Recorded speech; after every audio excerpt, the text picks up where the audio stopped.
यमुना जी ऐसे थपेड़ जोर जोर से बढ़ रही। भगवान ने कहा बाबा तो और ऊपर उठाते चले जा रहे, तो यमुना जी और बढ़ती चली जाएंगी। एक श्री चरण बड़ा, ये वसुदेव जी को पता नहीं, जो ही यमुना जी को श्री चरण प्रभु के स्पर्श हुए तो तुरंत नाभिभर हो गई और ऐसे एकदम शांत। वसुदेव जी बाबा के नगर में गोकुल में गए तो डर रहे थे कि कोई देख न ले, लेकिन वहां कोई देखने वाला था, सब सोए हुए थे। उन्होंने अपने पुत्र को, अब वो ऐसे देख रहे थे और जहां सुलाया तो वहां भी पुत्र था, पार्श्व में योग माया और वही पुत्र। भगवान के इस अवतार में दो अवतार हुए, एक हुआ चतुर्भुज नारायण भगवान का अवतार जो वसुदेव देवकी के सामने, और एक हुआ पीछे आपने सुना है नंद बाबा और यशोदा मैया बहुत ऐश्वर्य समृद्धि सब रिद्धियां सिद्धियां अठखेलियां कर रही। ब्रज तो यहां रिद्धियां सिद्धियां अठखेलियां कर रही, कौन पूछता है। अवस्था ढल गई थी नंद बाबा की, चौथापन था और ब्रजवासी बाबा की इस दशा को देख के सह नहीं पा रहे थे। बाबा खिन्न रहते थे। उपनंद आदि वृद्ध गोपों ने परामर्श करके पुत्रेष्टि यज्ञ का आयोजन किया। सबने यज्ञ पुरुष गोपराज नंद को पुत्र प्रदान करने की प्रार्थना की भगवान से। पुत्रेष्टि यज्ञ हुआ। जैसे महाराज दशरथ जी की अवस्था डल चुकी थी तो श्रृंगी ऋषि ने पुत्रेष्टि यज्ञ करा, उससे खीर, फिर भगवान चार रूपों में प्रकट हुए, राम लक्ष्मण भरत शत्रुघ्न। पुत्रेष्टि यज्ञ का अनुष्ठान हुआ नंद बाबा के यहां। अब उच्च कोटि के ब्रह्म ऋषि वेद ध्वनि आकाश में मुखरित हो रही थी। गोपराज श्री नंद बाबा अंतापुर में यशोदा मैया के पास बैठे हुए कहा, यशोदा रानी इस बार पूरे ब्रजवासियों का आशीर्वाद हो, सब ब्रह्म ऋषि हैं, कई बार हो चुकी, इसका मतलब पुत्र के लिए कई बार उपाय किए जा चुके थे। इस बार फलस्वरूप में मेरे पुत्र होगा, मन में बड़ी कामना है, मेरा विश्वास है ये जो यज्ञ हो रही, चूंकि ब्रजवासियों का आशीर्वाद है और ब्रह्म ऋषि जन बड़े महिमाशाली हैं, पर मेरे मन में एक उदासी छा जाती कि कर्म से ऐसा पुत्र नहीं होगा जैसा मैंने एक स्वप्न देखा है। ये कर्म जनित तो नहीं हो सकता। यज्ञादि कर्मों के सभी फल चंचल हैं और मैंने जो पुत्र देखा है वो अचल है, अविनाशी है। बड़ी आशा, पर लगता है मेरी दुराशा है क्या। वो कर्म फल से तो नहीं प्राप्त हो सकता जैसे मैंने देखा है। मैंने एक स्वप्न देखा जो आज तक तुमसे नहीं बताया, यशोदा रानी से कहा। भगवान नारायण भी उतने सुंदर नहीं जैसा वो बालक सुंदर मुझे स्वप्न में दिखाई दिया। मुझे ऐसा लगता है कि त्रिभुवन में कोई है नहीं सुंदर। एक बार जिसके हृदय में वो प्रकट हुआ उसको कोई आकर्षित कर सके ऐसा त्रिभुवन में नहीं। ब्रजराज की बात सुनकर यशोदा रानी ने कहा, सच्ची तुमने स्वप्न में देखा है? बोले हाँ। बोले मैंने तो बताया नहीं, मैंने भी स्वप्न में देखा है। क्या? बोले मैं नित्य सहधर्मिणी हूं, तुम्हारी सुख दुख की नित्य संगिनी हूं, मैं तुमसे क्या छिपाऊं। जैसे बालक की बात कर रहे हो ना, हमने तो इसलिए नहीं बताया कि आप कहोगे कि तुम्हारा पागलपन है। बिल्कुल वैसे ही मैंने देखा है। श्यामस चंचल चारु दीर्घ नयनो बालस्तवांक स्थले दुग्धोद्गारि पयोधरे स्फुटमसौ क्रीडन मया लोक्यते स्वप्नस्तत्किमुजागरः किमथ वेत्ते तन्न निश्चीयते सत्यम ब्रूहि सधर्मिणी स्फुरति किम सोयम तवाप्यंतरे। बाबा ने कहा मैंने भी देखा, दिव्याति दिव्य नीलमणि सदृश श्याम सुंदर वर्ण एक बालक तुम्हारे गोद में दुग्ध पान कर रहा है, जो चंचल नेत्र मनोहर विशाल भाल तुम्हारी गोद में स्थित देखा, वो तुम्हारा पयोधर पान कर रहा है। कैसे बताऊं, अब तो मेरी ये दशा है कि सोता हूं या जागता हूं मुझे कुछ पता नहीं चलता। हर समय बालक लगता है मेरी गोद में चढ़ रहा है, मेरी दाढ़ी खींच रहा है। कभी मैं देखता हूं तुम्हारी गोद में दुग्ध पान कर रहा है। यशोदा मैया आनंद विवल होके कहने लगी, ब्रजराज ऐसा ही, ऐसा मैंने भी देखा है, ऐसा ही देखा है। वो तुम्हारे तोंद पर चढ़े खेल रहा, मैंने देखा है ऐसा। सत्य सत्य सत्य कहती हूं, मैंने देखा मैंने कि उसे स्तन पान करा रही हूं, पर संकोचवश नहीं बताया कहां वो दिव्य बालक और कहां मैं। ब्रजराज नंद ने कहा मैंने असंभव समझकर ये बात तुमसे छुपाई थी। यशोदा मैया ने कहा मैंने भी कि तुम हमारा पागलपन समझोगे, लेकिन ऐसा अगर दोनों के स्वप्न में आया तो जरूर भगवान हमारे स्वप्न को पूरा करेंगे। नारायण जिनकी हम आराधना करते हैं, नारायण सेवानिष्ठ नंद बाबा और यशोदा मैया दोनों तन मन वचन से भगवान श्री हरि की शरण में होकर के द्वादशी दिन यथाविधि व्रत करने का नियम लिया। पुत्रेष्टि यज्ञ के बाद द्वादशी व्रत की संख्या वृद्धि के साथ साथ अब वो स्वप्न में देखा हुआ जो दिव्याति दिव्य बालक है वो खुली आंखों झलकने लगा। अब तो भारी व्याकुलता बनी। व्रतानुष्ठान सर्वांग पूर्ण संपन्न हुआ तो एक दिन देखा कि स्वप्न में भगवान श्री हरि आए और मधुर वाणी में बोले, अहो मयि अभिषक्तौ भक्तौ कथम निर्विद्य खिद्दे थे योषावतसी कुसुम सुषुमः सुकुमारः कुमारः सष्ट्देवान भवतोर्भवतोः कुमारतया स्फुरति सातु सदा भवतो रेवानुगतः प्रतिकल्पम स्वभक्ति प्रवर्तनाय दिविमत प्रवर्तित द्रोण धरा रूपांश कलावतो तद्भूरि भाग्यम इत्यादि रीत्या ब्रह्मादलभ्य साक्षात् तत्फल साक्षात्काराय स्वयमेव पृथिव्यां भवतोर्भवतोरेव भवम लभत एव अचिरादेव रुचिरा रुचिरेशा युवयो सफलतां बलिता। यह आदेश हुआ, नंदेशोदा तुम मुझ में आसक्त और मेरे परम भक्त हो, तुम इतने खिन्न क्यों हो रहे हो? अतसी कुसुम के सदस्य श्याम सुंदर सुकुमार कुमार जो तुम्हारे स्वप्न में जागृत में अनुभूति का विषय बना हुआ है वो मैं हूं। निकुंज विलासी श्री ठाकुर जी ने कहा, जगत में वात्सल्य प्रेम का प्रचार करने के लिए मेरी प्रेरणा से द्रोण और धरा के रूप में तुम स्वर्ग से आविर्भूत हुए हो। कल्पों तपस्या की है मेरी प्राप्ति के लिए, जो ब्रह्मादि के लिए अलभ्य है। सौभाग्य है कि वो तुम्हें प्राप्त हो रहा है।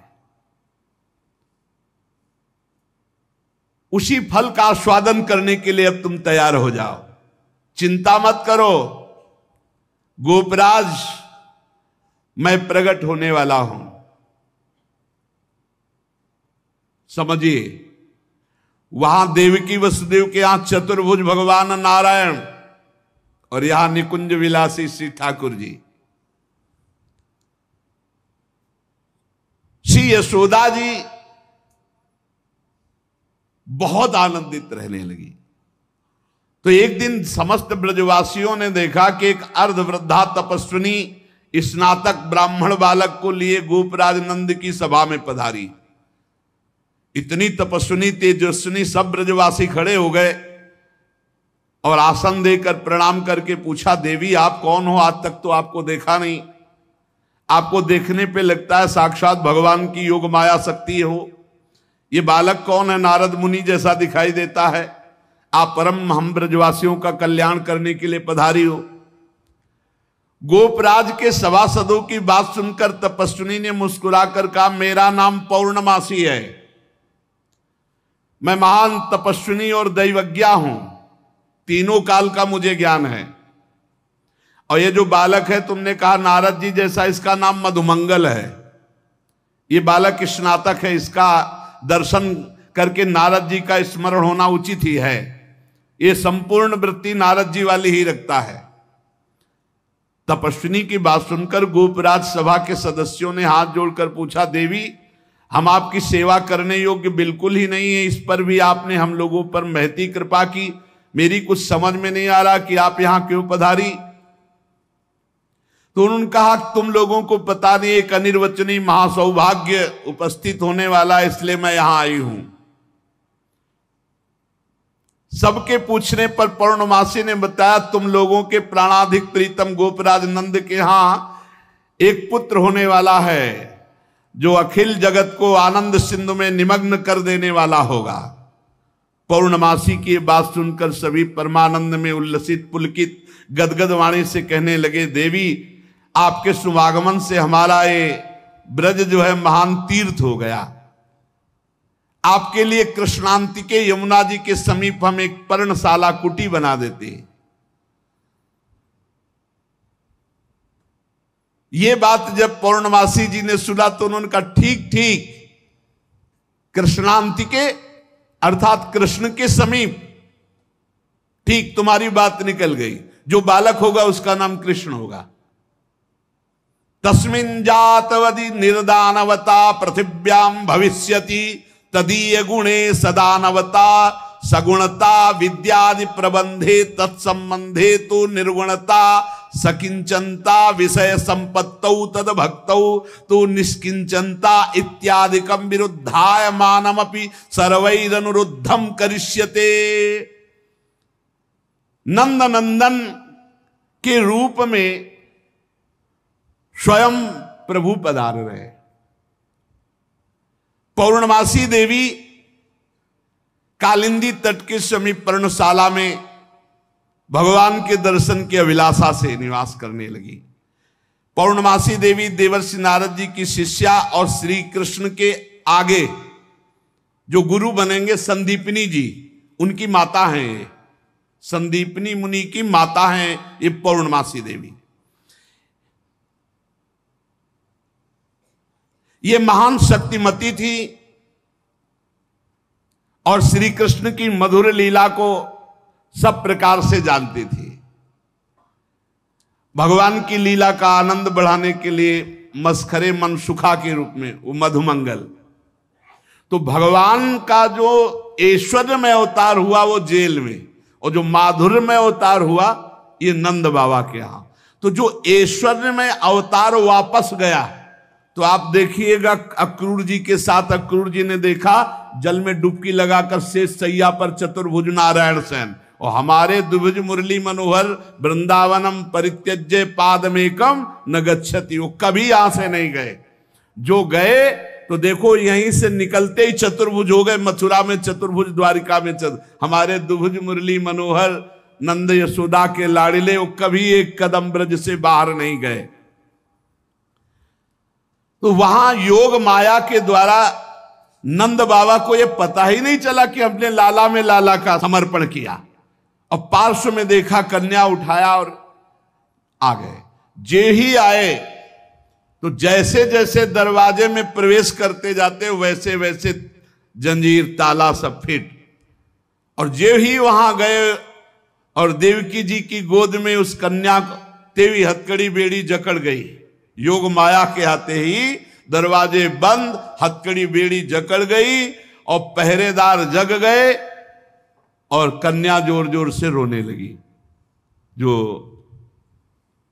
साक्षात भगवती है, पहरेदार भागते हुए गए, कंस से कहा महाराज 8वीं संतान उत्पन्न हुई। अब तो कंस के होश नहीं, वो तो जैसे पागल हो चुका, बाल बिखरे हुए, कई जगह गिरा, दौड़ता हुआ आया, दरवाजे खोले गए, बड़ी घबराहट है, बाहर बिखरे हुए, बड़ा भयानक रूप कंस का। जग गए और पैर पकड़ा और कन्या को हाथ जोड़ रही। देवकी जी ने कहा भैया मारो मत, आकाशवाणी हुई थी कि पुत्र होगा, ये तो कन्या है, स्त्री जाति है, अभी बच्चा है, आप क्यों मार रहे हो? भैया तुम तो बड़े कृपालु हो, और देखो हमारे कई बच्चे मार डाले तुमने, अब एक कन्या बची, इसे तो दे दो, मैं तुम्हारी छोटी बहन हूं, बहुत दीन हूं। बड़ा प्रार्थना की, लेकिन वो देवकी जी रोती रही, पैर पकड़ करके कन्या को एक चट्टान पर मार। और ये कन्या कोई साधारण कन्या तो थी नहीं, आद्या शक्ति महाभगवती। हाथ से छूट गई और सामने आकाश में देखा तो 8 आयुध, दिव्य माला, वस्त्र, चंदन, मणिमय आभूषणों से विभूषित, धनुष, त्रिशूल, बाण, ढाल, तलवार, शंख, चक्र, गदा। देखा सिद्ध, चारण, गंधर्व, अप्सरा, किन्नर सब स्तुति कर रहे अंबा की।